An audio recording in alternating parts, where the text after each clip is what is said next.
বাংলাদেশের চিকিৎসা সেবা ও সুস্থ জাতি গঠনের ক্ষেত্রে এলোপ্যাথিক চিকিৎসা ব্যবস্থার মতো হোমিওপ্যাথিক চিকিৎসাও ব্যাপক ভূমিকা পালন করছে বলে মন্তব্য করেছেন চট্টগ্রাম মা ও শিশু হাসপাতালের vice president lion engineer Mohammad Javed Afsar Chowdhury. বিস্তারিত থাকছে রুমেন চৌধুরীর পাঠানো প্রতিবেদনে।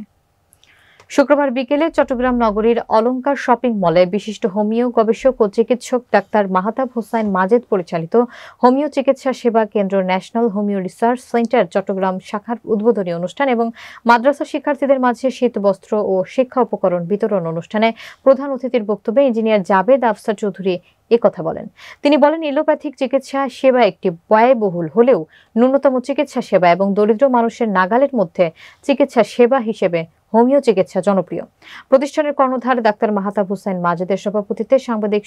জিয়াউর রহমানের সঞ্চালনায় এতে বিশেষ অতিথির বক্তব্য রাখেন বাংলাদেশ হোমিওপ্যাথিক চিকিৎসক কল্যাণ সোসাইটির প্রতিষ্ঠাতা সভাপতি ডাক্তার রতন চক্রবর্তী, অলঙ্কার শপিং কমপ্লেক্সের দোকান মালিক ও ব্যবসায়ী সমিতির সভাপতি অ্যাডভোকেট মোহাম্মদ জামাল উদ্দিন, সহসভাপতি মোহাম্মদ শাহাদাত হোসেন ভূঁইয়া, বাবুল সাধারণ সম্পাদক হারুনুর রশিদ, সহ সাধারণ সম্পাদক মোহাম্মদ আলমগীর, মাইটিভি চট্টগ্রাম ব্যুরো প্রধান মোহাম্মদ নুরুল কবির, রাজধানী টেলিভিশনের চট্টগ্রাম প্রতিনিধি রুমেন চৌধুরী, হোমিওপ্যাথিক মেডিকেল কলেজের প্রভাষক ডাক্তার মোহাম্মদ আলাউদ্দিন ভূঁইয়া সহ আরও অনেকে। অনুষ্ঠানে শতাধিক মাদ্রাসা শিক্ষার্থীদের মাঝে শীত বস্ত্র ও শিক্ষা সামগ্রী বিতরণ করা হয়।